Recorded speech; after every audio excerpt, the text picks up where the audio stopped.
Welcome everyone on the next Backupmonster show. So this time we'll have the third time actually in a row, so 3 years in a row, Dave Russell from Veeam. Hello, Dave. Hey, good to be back. Yeah, it's hard to imagine it's been 3 years now, huh? Yeah, just as we talk, yeah. So we said it's been a while, but it's so fast that we meet each time. Actually, it's always in April. And the good, because like I said, 3 years in a row, plus we are on the same subject. So you are in a Veeam, I'm in a Storware. So the good news that we haven't changed, but the market is all the time changing. Yes.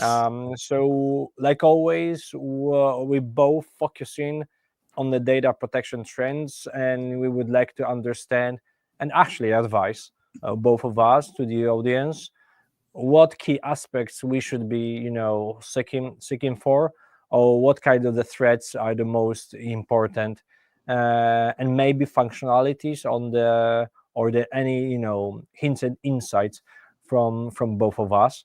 So for those who do not recognize you, could you just tell us and introduce yourself here? Yeah, I'm Dave Russell, Senior Vice President, Head of Strategy at Veeam. Been at Veeam almost 7 years, but new at Veeam actually about 3 weeks even before version 1 of their product went generally available about almost 17 years ago, or about 17 years ago now. 35 years in backup and recovery, either as a developer on mainframe or open systems at IBM, or Gartner analyst for a number of years, and then Veeam. And good fortune took me to get to know you and get to be sharing some information, visiting again. Yeah, I'm in a half of your way, so I'm 18 years in the backup industry. So also it's been a while. From one side, the industry is changing all the time and evolving, but from the other side, there are some, let's say, commodities or the standards, let's say, fundamentals that they do not change, and when they are still static. So we'll also talk about it. So Dave, let's start. We have a 2025. It's April. What actually you see will be the major shift or change during this year in the backup and recovery industry? Yeah, I think last time you and I talked about how we had some research, independent research, not store customers, Veeam customers, but meaning of the industry.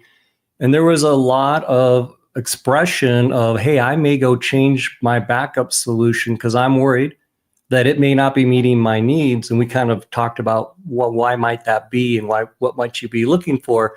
And we might double click on that again in 2025. But what we're seeing is organizations truly are willing to go and revisit their protection decisions. It used to be thought of that backup was very sticky. And nowadays, we practically don't even say backup anymore. We use words like resiliency or data protection or something that's a little broader. And I like that broadening, because absolutely backup and recovery is fundamental.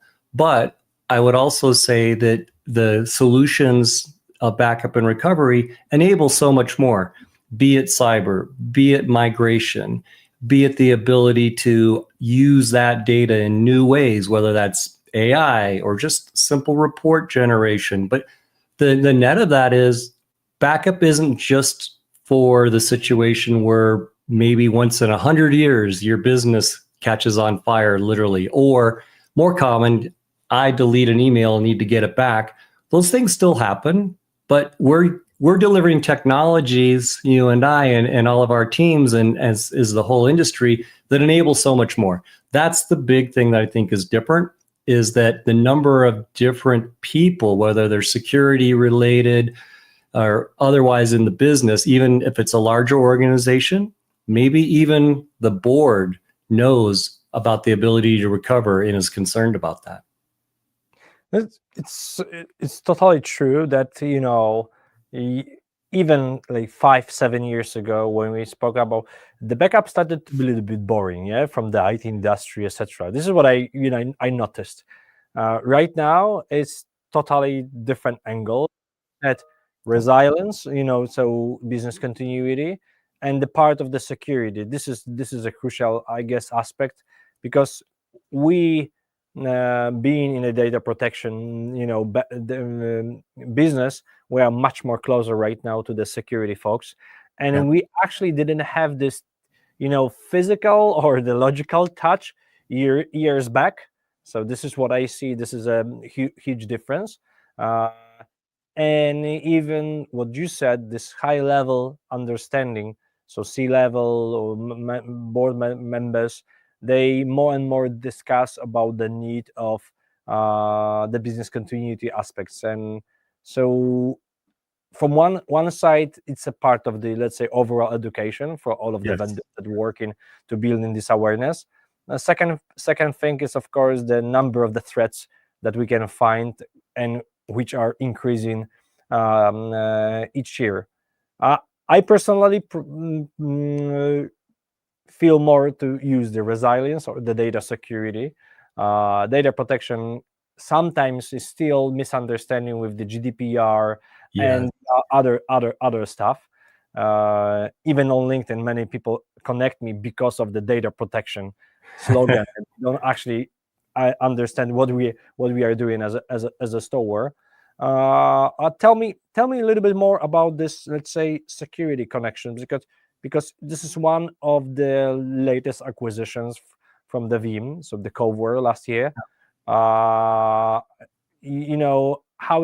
it goes, and how you see this landscape of these data protection markets is changing and relating to the security aspects.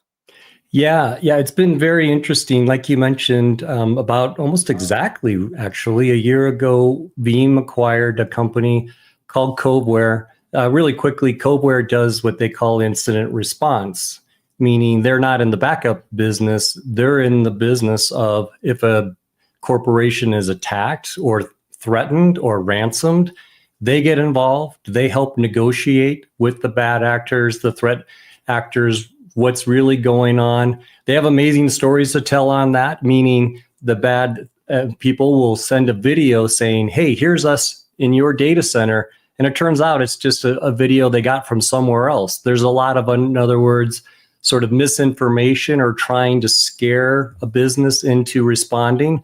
But part of their response at CoveWare is they've developed their own tools. They have the world's largest private collection of decryption keys to decrypt data. They have the ability to go on production systems and forensically navigate and look for, where was the entree point? How long has the threat actor been in your system? What might be affected? In other words, to give you information. But part of the information that CoveWare gets is, in the past, you and I have talked about survey research work that Veeam's done, where we've hired an independent organization to go out and ask people questions. CoveWare tells us information, not company names, of course, but they tell us actual ransom situations. That's the only time they get the call. That's like the fire department. You only have the fire truck come out with all the people ready to take action if it's a real emergency. So the stories that they have to tell show that the landscape is shifting, that the number of weaponized threat vectors are shifting as well. But to your point now, to bring this full circle, the conversations that an incident response team like CoveWare is having, there are security people, there are legal people. In some cases, there are government authorities involved.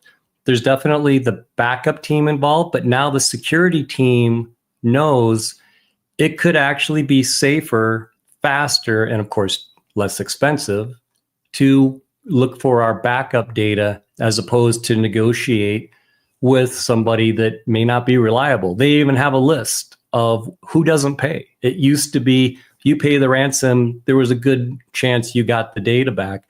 Now they understand there's people out there, organizations that will ask for a ransom and they have no intention of ever giving you your data back. In other words, you have to recover. So if you're in the security business, you have to appreciate recovery. And if you're in the backup and recovery or data resiliency business like you and I are, we don't have to become security experts, but we have to understand that we are increasingly operating in a security landscape and use case.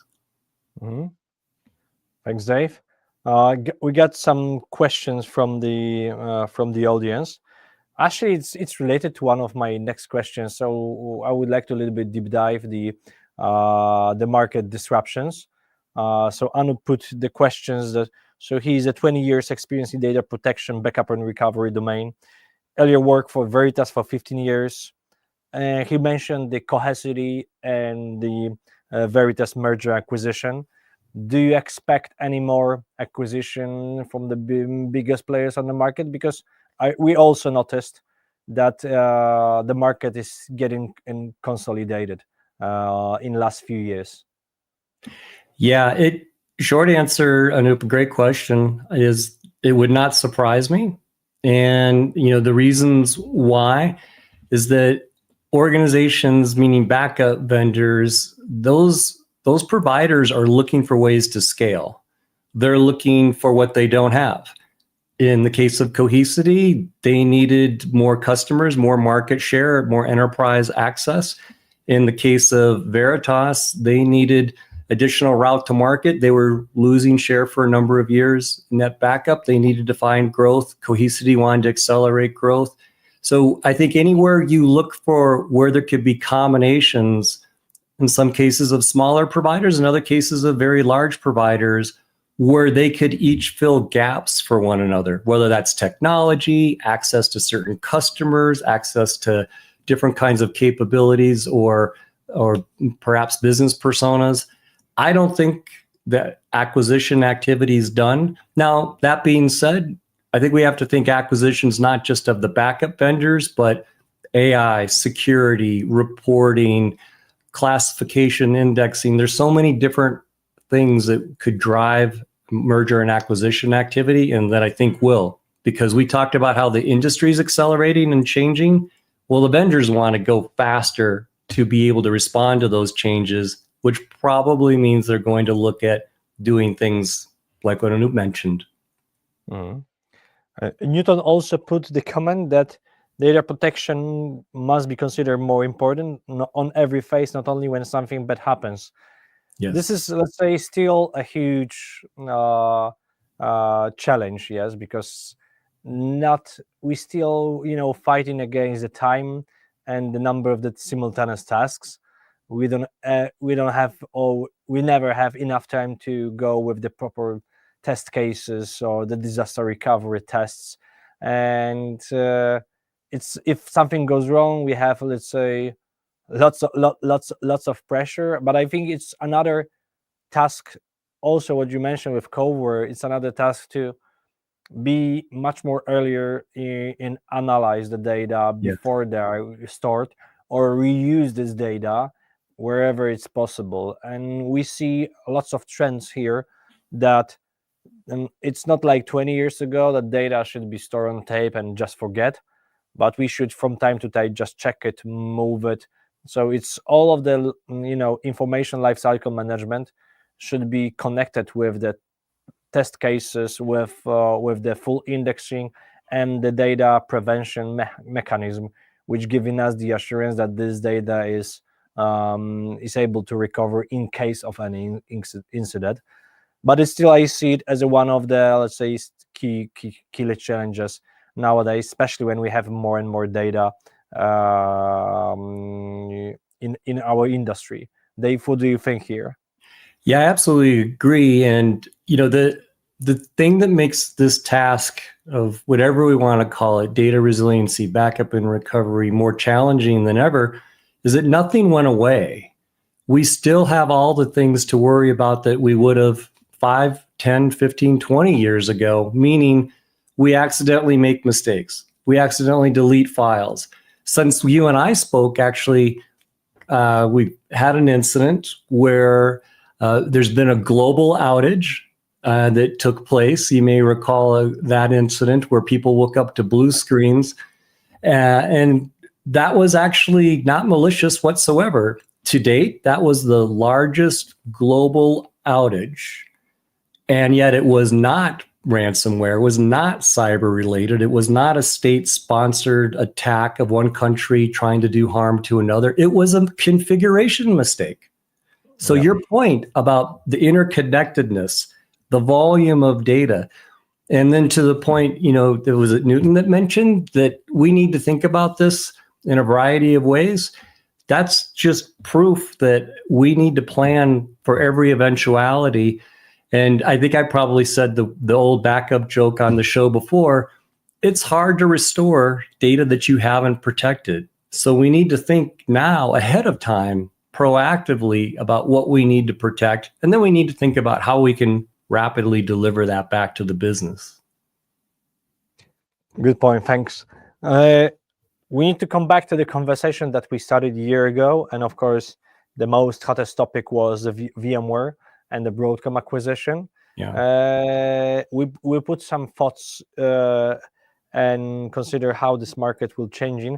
It was a year back, but how do you see right now the market is evolving here? So your thoughts about seeking for the alternative virtualization engines. Actually, this week or week before, I guess it was early this week, the Broadcom took another change. So they changed the licensing model, the minimum course of the licensing, and another put some bad news for the SMB market related to the, let's say, VMware customers. So how you see these changes goes by, and do you see a number of the customers who is changing or they're seeking for the alternative platforms, and of course data protection, which should be included as a part of the, let's say, overall solution? Yeah, I almost want to take the last thing you mentioned first, which is somewhat surprising to me, but good for both of us, is that organizations have reached out and said, do you support as a backup vendor this solution that I'm thinking of? And, the popular opinion a year ago was people were going to gravitate to either another hypervisor, move to cloud, maybe embrace or replatform on Kubernetes as examples, and then they would think about resiliency and protection. We're getting a number of organizations that come in and say the opposite. On those platforms, meaning hypervisor, we're thinking about the management stack, not the hypervisor itself. We're looking at the management tools, so vCenter type equivalents, et cetera. But we also want to know, as part of that, can you protect us? If we're an existing customer, or if we're looking to be your customer, we're running this today and we want to run that tomorrow. So organizations are actually wanting to know that their recovery solutions will protect them going forward. And what's happening is there's no clear answer, meaning it's not that everyone is moving to pick one, Hyper-V. Not everyone's moving to Hyper-V. Pick another one. Maybe it's a KVM-based solution. Well, no one's actually 100% embracing that, and we have many KVM variants. So the world, again, is going back to this notion of it's getting more complex, right? We have to not only back up more data and have it available for additional use cases, we also have cyber threats, but we increasingly have to be worried about replatforming. And what was different a year ago was the threat of this. And now we still get different levels of information. So you mentioned, the minimum core count going up. I saw some information late last night that said, actually, that may only apply to one major distributor. That may not be global. I don't know if that's the accurate situation or not, but it's interesting that we're still trying to dissect what's the impact of this. And it's a couple years later. It's fascinating. So that alone, meaning uncertainty or the changing landscape of what are the requirements and who can I buy this from, is pushing any organization that wasn't previously looking at alternatives to really move forward now. What I notice is that, and it's a little bit pity, that we have variety of the different, let's say, virtualization stack and engines, but it's the answer. It's not obvious. Yeah? So it's not. We don't have another leader in the space. Right. So this is what I actually spoke early morning about it, and because everybody from the last decade or more concentrated to go into the cloud or be more cloud and containerized, they totally forgot to invest into visualization stack. After this change, everybody's saying, okay, I would like to go here, here, here. And they see that it's not so mature as it used to be VMware. Yes. So to be honest, nobody will find the one-to-one replacement from the VMware today. This is, let's say, the bad scenario. The good one is what I encourage always when we even advise customers or speak with the partner. We're saying, let's try do not find one-to-one solution, because you will not find, because VMware did a great job in last 2 decades. But let's find, let's say, and find the energy for something new project. So let's a little bit also disrupt and build this, digital transformation. Maybe this is the time for the containers plus virtualization, like from the Yes. Red Hat. Maybe it's time to build in your private cloud based on the OpenStack. Maybe it's time for the HCI based on the Nutanix, Verge, scale computing. So this is the place, and I still see that the huge problem is that, which is good for VMware, it's not good for the industry. The admins, they keen to have. I would like to have one-to-one replacement, and to be honest, Proxmox, XCP-ng, and the other stuff, it's not one-to-one. No. Even if you will go and will get a really nice, light and fast virtualization engine, you mentioned it, Dave, the customers, they're using the whole upper layer platform to manage, to orchestrate, to let's say, to secure, to monitor, and there are no other tools like ecosystem from the VMware that they can specialize here. From my perspective, from the Storware, it's it's still a beauty challenge, because we cover most of the KVM and Zen-based hypervisors. But I see, and I do. You have a right that more and more customers will not move unless they have a really good data protection platform is involved, because they do not feel safe. Right. But I still see it's, let's say, nowadays challenge that the market demands a replacement. But if we will not change the way to think that there is no replacement, but there's something new, we'll a little bit stay in the same in the same spot. But this changing, I see the numbers of the customers already decided to move, but this may happen not in weeks or months, but this is a year's projects. Yeah, that's a great. Boy, you mentioned so many great things, as you always do there.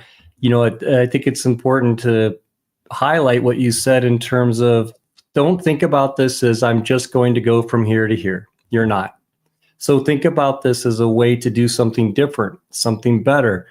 Maybe it's not going to be one answer for everything. You'll have different approaches for different workloads. The other thing that's important to realize is, even if you decide, or the company decides, we're not going to, or we're not able to pay that price increase to stay on our previous platform, it's not going to happen overnight. In the larger the business is, or the larger the number of VMs, the larger the amount of that management stack you were relying on, the more difficult, the longer, the more costly it's going to be. Meaning, that's a fancy way of saying it's going to introduce risk. And ultimately, you and I, we're in the risk reduction business. We're there to try to mitigate risk. So unfortunately, we've come full circle to where, in a perfect world, you wouldn't wake up and change your infrastructure, change your deployment methods, change your management stack, all of that. But now the reality is, almost every organization is looking at having to do that, or if not today, they've renewed. and they're going to think in the future about whether or not they have to make a change.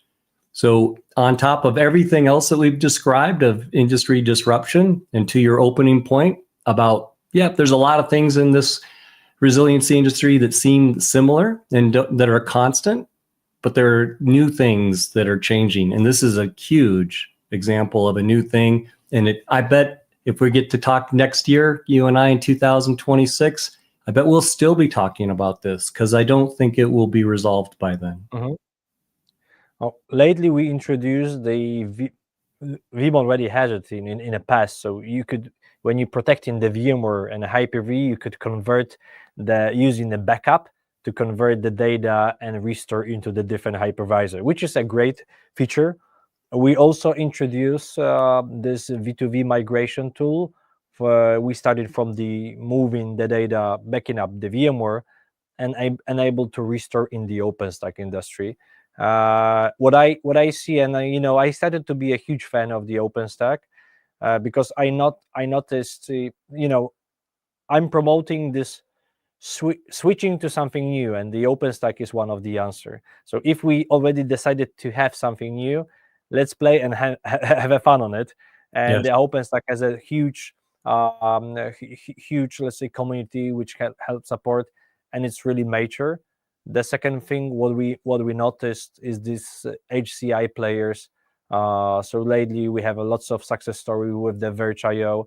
So they have their own alternative of vSAN, but the customers need to be, like I said, open to something new. If we stay in our minds because we certified in the last 20 years, it was always a VMware on top of our minds. We will have two choices. So we'll stay in a VMware, or the business will force us for the longer time period to move somewhere else. I'm not saying VMware is a bad choice. I'm talking about the ROI at TCO, because in most cases, 90% of the customers who leave the VMware, they don't want to leave it because of the product, but because of the pricing model. That's all. Yeah, that's a great point. I think I love what you did there, because it's important to look at both sides, right? And again, going back to, we're in the risk reduction business. Part of analyzing risk is you have to consider every alternative. So one very valid alternative was what I was paying previously perhaps undervalued for the amount of resources, capabilities that I was being delivered by the vendor? Maybe re-upping and paying a bit more is absolutely the best choice for a business to make, or to make for a certain percentage of your workloads going forward. It's just another example of an and, not an or, meaning our business continues to expand the number of platforms, hypervisors, applications, use cases, personas, or different businesses, that areas of the business we interact with continues to expand. The positive, more and more people in the organization understand what their backup tools can do for them. And so let's close the VMware chapter, but we need to also talk about another huge trend that came in the last 2 years. So of course the AI. How you see this AI going into the our industry, and it's also correlated to the latest news from the Veeam, and I would like to get your thoughts here. Much more tightened cooperation with the Microsoft. So you lately introduced that Veeam is going into the strategic alliance with Microsoft based on AI. So how you see this another huge trend here? Yeah, on the one hand, some people viewing may get a little tired of always hearing about AI, because the term's been used, in some cases incorrectly, in some cases just too much, more so than reality. But I think this technology, and I'm always quick to conflate or add AI and machine learning together. I think they're pretty much the same thing for these kind of conversations. And there's different use cases, and we will continue to see it expand. But there is relatively simple AI like chatbots and helping with best practices of products. There's AI in terms of pattern matching extremely rapidly and being able to respond faster to the changing dynamics that we mentioned.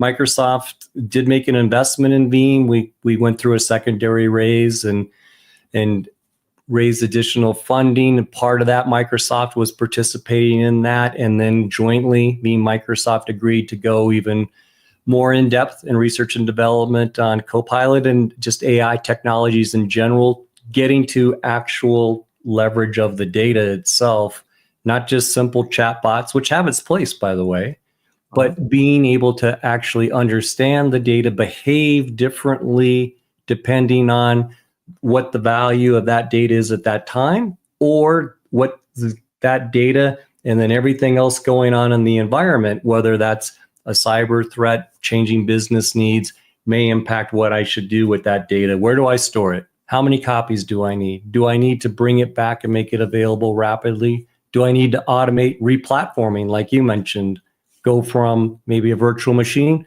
to OpenStack? How do I do that? And again, I go back to the same notion. AI for AI's sake, maybe not that interesting, but AI to solve a business problem, to reduce risk, which is fundamentally what we're here to do, makes sense. Mm-hmm. I like this. I like this statement from today Backupmonster show. This reduce risk and mitigate the risk. So it's a part of the deal, which is worth to listen and advise and play a huge role in the organization and as a vendor who helping not only to get the data from one side to another and the opposite, but to put the puzzles with the different departments into the one cohesive standardized business continuity solution. So I will take this quote for you after this Backupmonster show. You can use mine if you want. Yes, I will. Great. So thanks for it, because I believe some audience would like to understand and wanted to understand how the Microsoft will involve the Veeam business in the future. So I understand it will be correlated to AI, but it's also connected to the cloud business, and we see that Veeam is also moving into this direction. So it's still you are still on-prem, of course, but Yes. you building and promoting more and more SaaS business model, and I think the Microsoft merger will be the part of an investment from the Microsoft will be the part of this journey. Yeah, absolutely. It goes back to choice. To your point, it's important to note the data center is not going away. On-premises is not going away. vSphere and the VMware management stack not going away either. So all that hugely matters. But a delivery choice of first-party backup as a service, as well as through partners.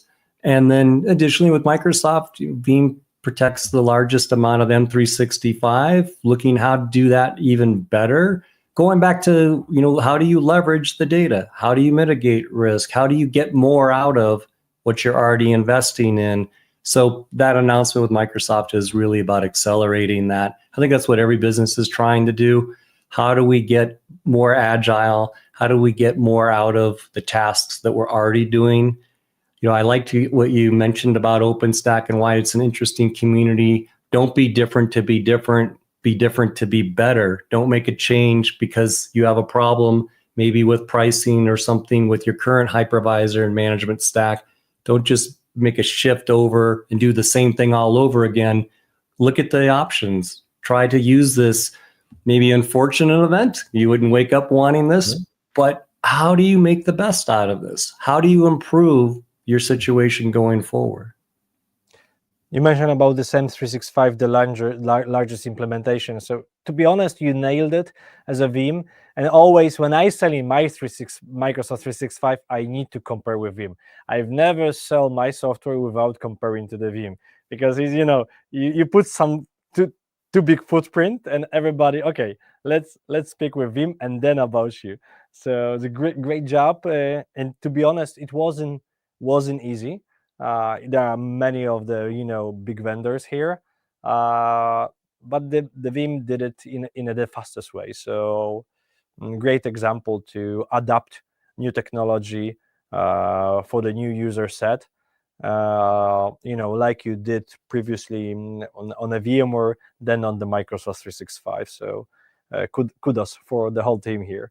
But it goes to show there's room for everybody, right? Storware is innovating. Others are innovating, and the market is seeking solutions. The market's hungry for better capabilities and to do easier, solutions and adapt to some of these problems we've been describing. So there's good news, bad news. The bad news is we're going to be doing difficult things and solving really challenging problems for a long time. The good news is we're going to be doing difficult things and solving challenging problems for a long time. Exactly. And have you seen two other backup vendors who are speaking 3 years in a row in the same rooms? No. So this is a good point. And we already mentioned that we will see each other in 2026. So this is nice. Dave, so last thing, coming back to the predictions. So what topics you think will focus in 2026 in April, and we'll catch up again? Yeah, so I think we'll touch on cyber. I think a lot of the cyber will shift towards, encrypting data and threatening to data exfiltration concern. So I think the security conversation will remain. It'll just change shape or change forms a little bit. I think we'll have a lot more cloud conversation. We'll get new technologies, re-platform solutions. We'll talk deeper about OpenStack. I think some of the other hypervisors will be more mature in that period of time. We'll be experiencing growth. And I think what we'll also see is backup and recovery as we've known it will only continue to play a deeper role into the business, and will be more supportive in enabling business activities like AI and business transformation. So I think the big thing, it reminds me of VMware around 2007, 2008, when vSphere was considered very back office. You did this on your test systems, your development systems, and then it came to the forefront. I think this notion of data resiliency will come even further into the forefront of mind for not just backup professionals or people in the data center, but for the business itself. Beauty. So we have a subject for the next year, so we don't need to prepare the agenda, my friend. Great. So that's all. I promised my marketing team that I will shorten up 1 hour conversation into 40 minutes. It's already exactly 30 minutes. So I did my part. And that we could speak for hours. So it was great to having you here, Dave, like always. Discuss the data protection trends for 2025. If you will have any question to me or Dave, just let us know. Put in the comment if you are watching live, if you are watching YouTube. No worries if you are a week or two after. Just put the comment. My team will let us know, and we will reach you in the ASAP mode. So thank you for all of the participants to be here today with us, for all of the comments. Stay safe. Think about the data protection as something more significant these days. Use the words resiliency. Use the word data security, and think more about the cyber security and the connectivity with the other teams. Dave, it was like always a pleasure. And let's catch up afterwards. Thank you for your precious time. Keeping a good health, and see you on the next Backupmonster show in the April 2026. Brilliant. Well, great to see you again, and thanks everyone for participating and tuning in. Thank you. Cheers. Bye-bye. Bye.